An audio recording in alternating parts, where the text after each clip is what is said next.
Դատավոր Արտուշ Գաբրիելյանի կալանավորման որոշումը կբողոքարկվի վերաքննության կարգով, հայտնել է նրա փաստաբան Էրիկ Ալեքսանյանը։ Նա շեշտել է, որ կալանքը բացառիկ խափանման միջոց է եւ պետք է կիրառվի միայն աներկբա անհրաժեշտության դեպքում, ինչը Գաբրիելյանի պարագայում բացակայում էր։ Փաստաբանը կարծում է, որ դատարանը բավարար հիմքեր ուներ այլընտրանքային խափանման միջոցներ կիրառելու համար, բայց չի արել։ Բարձրագույն դատական խորհուրդն ավելի վաղ բավարարել էր դատավորի նկատմամբ քրեական հետապնդում հարուցելու եւ նրան ազատությունից զրկելու թույլտվության մասին գլխավոր դատախազ Աննա Վարդապետյանի միջնորդությունը, ԲԴԽ-ն նաեւ կասեցրել է դատավորի լիազորությունները։ Նոր վարչական շրջանի ղեկավար Տիգրան Տեր-Մարգարյանի ու 3 աշխատակիցների նկատմամբ խափանման միջոց է կիրառվել բացակայելու արգելքը։ Համանման խափանման միջոցներ են ընտրվել նաև մեղադրալի կարգավիճակ ունեցող բլոգեր Արթուր Չախոյանի ու Երևանի ավականու անդամ Մեսրոպ Մանուկյանի նկատմամբ։ Ապրիլի 30-ին Նոր-Նորքի թաղապետարանում Չախոյանի ու թաղապետի մասնակցությամբ ծեծկռտուքից հետո քրեական վարույթ էր նախաձեռնվել մի խումբ անձանց կողմից ֆիզիկական ներգործության հոդվածով։ 2.5 միլիոն դրամ կաշառք ստանալու մեջ մեղադրվող Երևանի քաղաքապետարանի պաշտոնյաների վերաբերյալ նախաքննությունն ավարտվել է։ Հակակոռուպցիոն կոմիտեն տեղեկացնում է, քրեական վարույթով հիմնավորվել է, որ քաղաքապետարանում ղեկավար պաշտոն զբաղեցնող անձինք կառուցապատող ընկերությունների ներկայացուցիչների օգտին ապօրինի գործողություն կատարելու, ինչպես նաև օրենքով հասանելիք բարենպաստ վարչական ակտ կայացնելու նպատակով քաղաքապետարանի նախկին պաշտոնյաների օժանդակությամբ ստացել են ընդհանուր 2.5 միլիոն դրամ կաշառք, նաև չարաշահել իրենց լիազորությունները։ Վարույթի նյութերն ուղարկվել են հակակոռուպցիոն դատարան։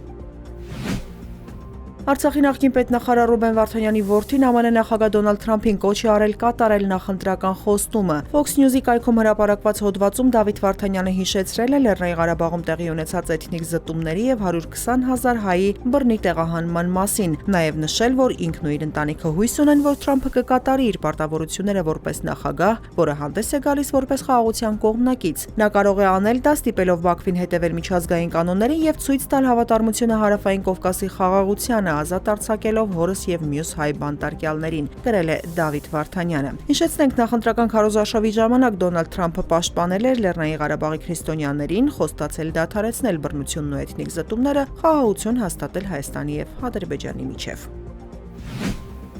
Լրագրողները առանց սահմանների կազմակերպությունը հրապարակել է 2025 թվականի մամուլի ազատության համաշխարհային ինդեքսը, որում Հայաստանը 9 տեղով բարելավել է նախորդ տարվա ցուցանիշը։ 180 երկրների շարքում Հայաստանը զբաղեցրել է 34-րդ հորիզոնականը։ 2024 թվականին մեր երկիրը 71.6 միավորով զբաղեցրել էր 43-րդ հորիզոնականը, 2023-ին 49-րդ տեղում էր։ Տարածաշրջանում մամուլի ազատության առումով Հայաստանն առաջատարն է, նշվում է սակայն, որ պետական լրատվամիջոցները կառավարությանը չեն քննադատում։ Մի շարք անկախ լրատվամիջոցներ, այդ թվում Factor TV-ն, անկախ վերահսկողի դեր են խաղում, ինչը կարևոր է ժողովրդավարության համար։